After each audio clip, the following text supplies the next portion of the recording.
Make me earn it. It's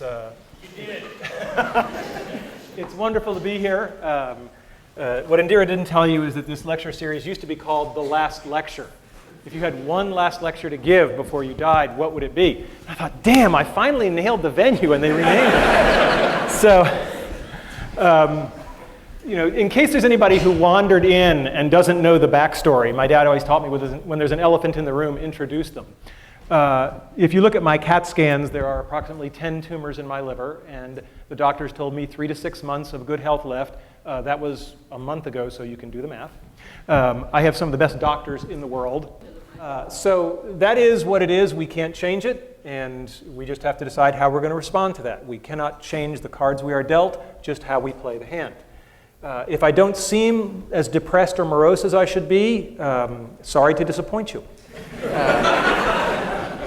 And I assure you, I am not in denial. It's not like I'm not aware of what's going on. My family, my 3 kids, my wife, we just decamped. We bought a lovely house in Chesapeake, Virginia, near Norfolk, and we're doing that because that's a better place for the family to be down the road.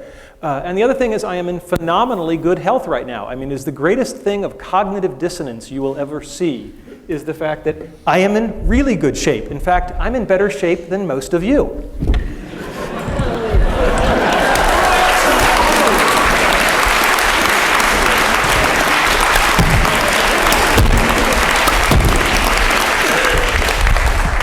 So anybody who wants to cry or pity me can come down and do a few of those, and then you may pity me.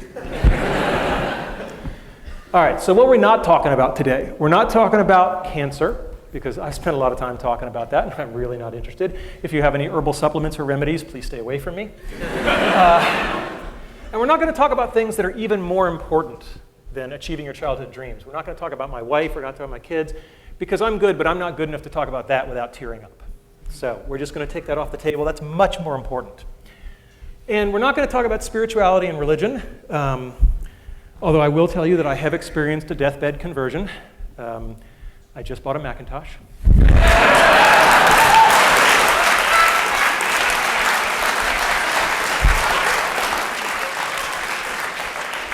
Now, I knew I'd get 9% of the audience with that, but... All right, so what is today's talk about then? It's about my childhood dreams and how I've achieved them. I've been very fortunate that way. How I believe I've been able to enable the dreams of others. And to some degree, lessons learned. I'm a professor. There should be some lessons learned. And how you can use the stuff you hear today to achieve your dreams or enable the dreams of others. And as you get older, you may find that enabling the dreams of others thing is even more fun. So what were my childhood dreams? Well, I had a really good childhood. I mean, no kidding around. I was going back through the family archives, and what was really amazing was I couldn't find any pictures of me as a kid where I wasn't smiling, right? And that was just a very gratifying thing. There was our dog, right? Aw, thank you. And there I actually have a picture of me dreaming. Right? And I did a lot of that, There's a lot of wake-ups, And it was an easy time to dream. I was born in 1960, right? When you're 8 or 9 years old and you look at the TV set and men are landing on the moon, anything is possible. And that's something we should not lose sight of, is that the inspiration and the permission to dream is huge. So what were my childhood dreams? You may not agree with this list, but I was there. Being in zero gravity, playing in the National Football League, authoring an article in the World Book Encyclopedia. I guess you can tell the nerds early.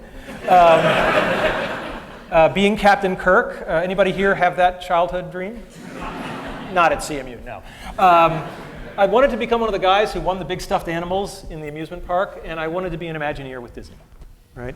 These are not sorted in any particular order, although I think they do get harder, except for maybe the first one. Okay, so being in zero gravity.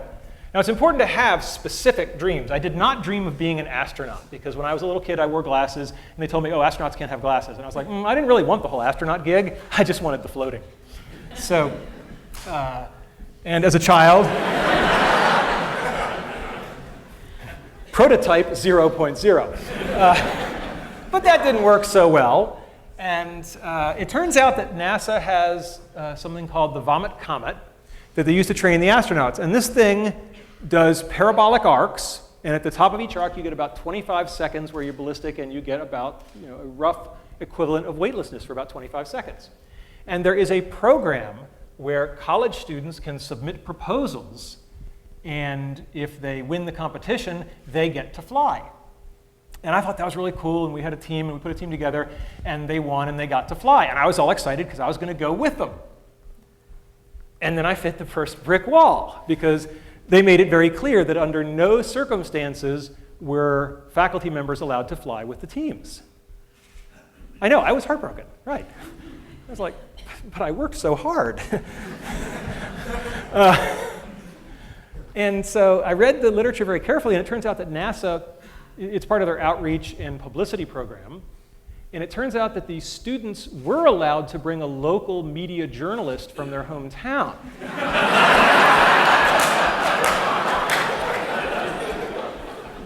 And Randy Pausch, web journalist. It's really easy to get a press pass. So I called up the guys at NASA and I said, I need to know where to fax some documents. And they said, what documents are you going to fax us? So I said, my resignation as the faculty advisor and my application as the journalist. And he said, that's a little transparent, don't you think? And I said, yeah, but our project is virtual reality, and we're going to bring down a whole bunch of VR headsets, and all the students from all the teams are going to experience it, and all those other real journalists are going to get to film it. Jim Foley's going, ah, you bastard, yes. And the guy said, here's the fax number. So, and indeed, we kept our end of the bargain, and that's one of the themes that you'll hear later on in the talk is have something to bring to the table, right? Because that will make you more welcomed. And if you're curious about what zero gravity looks like, hopefully the sound will be working here. It's on. All right, go get him, Mozzie. This is fantastic. It's just amazing. It's nothing like I expected. We are having a great time. There I am. I don't think any of us have bad on this so far. This is awesome. You got one, Mozzie, that's good. Got a ball for you, Bones. You do pay the piper at the bottom. So, childhood dream number one? Check. All right, let's talk about football. My dream was to play in the National Football League. And most of you don't know that I actually no. No, I did not make it to the National Football League. But I probably got more from that dream and not accomplishing it than I got from any of the ones that I did accomplish. I had a coach. I signed up when I was 9 years old. I was the smallest kid in the league by far. And I had a coach, Jim Graham, who was 6'4". He had played linebacker at Penn State. He was just this hulk of a guy, and he was old school. Okay, I mean really old school. Like he thought the forward pass was a trick play. And he showed up for practice the first day, and this big hulking guy. We were all scared to death of him, and he hadn't brought any footballs. How are we going to have practice without any footballs? And one of the other kids said, excuse me, coach, but there's no football. And Coach Graham said, right, how many men are on a football field at a time? Somebody said 11 on a team, 22. And Coach Graham said, all right, and how many people are touching the football at any given time? Well, one of them. And he said, right, so we're going to work on what those other 21 guys are doing. And that's a really good story because it's all about fundamentals. Fundamentals, fundamentals, fundamentals. You've got to get the fundamentals down because otherwise the fancy stuff isn't going to work. And the other Jim Graham story I have is there was one practice where he just rode me, all practice. Just, you're doing this wrong, go back and do it again, you owe me, you're doing push-ups after practice. And when it was all over, one of the other assistant coaches came over and said, yeah, Coach Graham rode you pretty hard, didn't he? I said, yeah. He said, that's a good thing. He said, when you're screwing up and nobody's saying anything to you anymore, that means they gave up. And that's a lesson that stuck with me my whole life, is that when you see yourself doing something badly and nobody's bothering to tell you anymore, that's a very bad place to be. Your critics are your ones telling you they still love you and care. After Coach Graham, I had another coach, Coach Setliff, and he taught me a lot about the power of enthusiasm. He did this one thing where only for one play at a time, he would put people in at like the most horrifically wrong position for them. Like all the short guys would become receivers, right? It was just laughable. But we only went in for one play, right? And boy, the other team just never knew what hit them. Because when you're only doing it for one play and you're just not where you're supposed to be, and freedom's just another word for nothing left to lose, boy, are you going to clean somebody's clock for that one play. And that kind of enthusiasm was great. And to this day, I am most comfortable on a football field. I mean, it's just one of those things where, if I'm working a hard problem, people will see me wandering the halls with one of these things. And that's just because, when you do something young enough and you train for it, it just becomes a part of you. And I'm very glad that football was a part of my life. And if I didn't get the dream of playing in the NFL, that's okay. I probably got stuff more valuable. Because looking at what's going on in the NFL, I'm not sure those guys are doing so great right now. Okay? And so one of the expressions I learned in electronic arts, which I love, which pertains to this, is experience is what you get when you didn't get what you wanted. And I think that's absolutely lovely. And the other thing about football is we send our kids out to play football or soccer or swimming or whatever it is. And it's the first example of what I'm going to call a head fake or indirect learning. We actually don't want our kids to learn football. I mean, yeah, it's really nice that I have a wonderful three-point stance and that I know how to do a chop block and all this kind of stuff.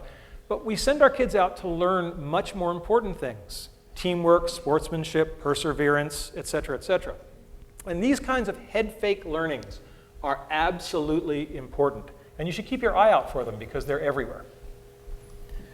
All right, a simple one, being an author in the World Book Encyclopedia. When I was a kid, we had the World Book Encyclopedia on the shelf. For the freshmen, this is paper. We used to have these things called books. And after I had become somewhat of an authority on virtual reality, but not like a really important one, so I was at the level of people the World Book would badger, they called me up and I wrote an article, and this is Caitlin Kelleher. And there's an article, if you go to your local library, where they still have copies of the World Book. Look under V for virtual reality, and there it is. And all I have to say is that having been selected to be an author in the World Book Encyclopedia, I now believe that Wikipedia is a perfectly fine source for your information because I know what the quality control is for real encyclopedias. They let me in. All right, next one.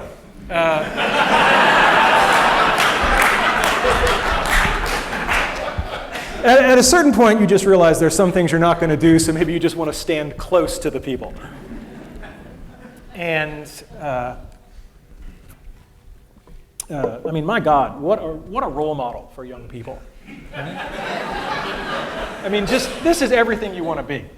And what I learned that carried me forward in leadership later is that, he wasn't the smartest guy on the ship. I mean, Spock was pretty smart, and McCoy was the doctor, and Scotty was the engineer, and you sort of go, and what skill set did he have to get on this damn thing and run it?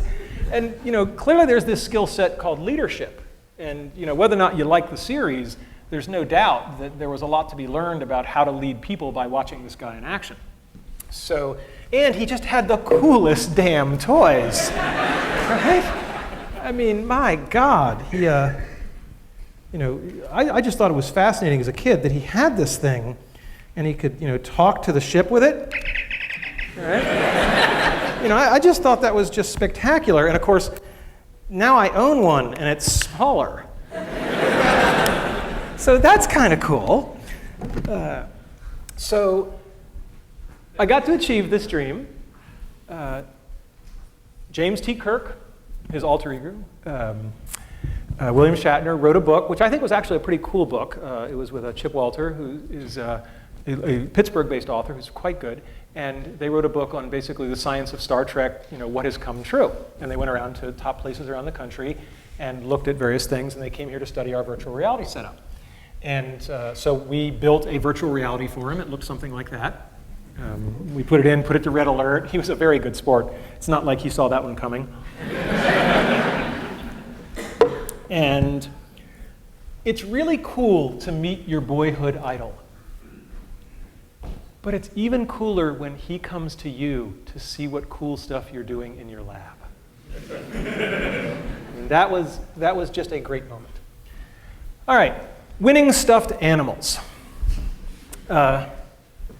This may seem mundane to you, but when you're a little kid and you see the big buff guys walking around in an amusement park and they got all these big stuffed animals, right? And this is my lovely wife. And I have a lot of pictures of stuffed animals I've won. That's my dad posing with one that I won. I've won a lot of these animals. There's my dad. He did win that one, to his credit.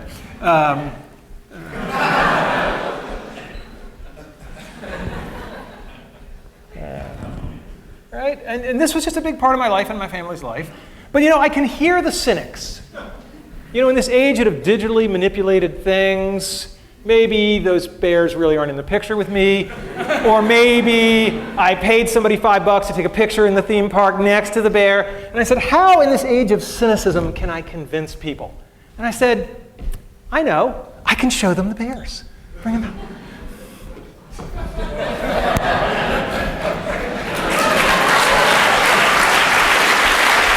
We just put them right there. We just put them back against the wall. Disney. It's hard to hear you. Okay. Okay. Thanks, honey. So here's some bears. We didn't have quite enough room in the moving truck down to Chesapeake, and anybody who'd like a little piece of me at the end of this, feel free to come up. First come, first serve.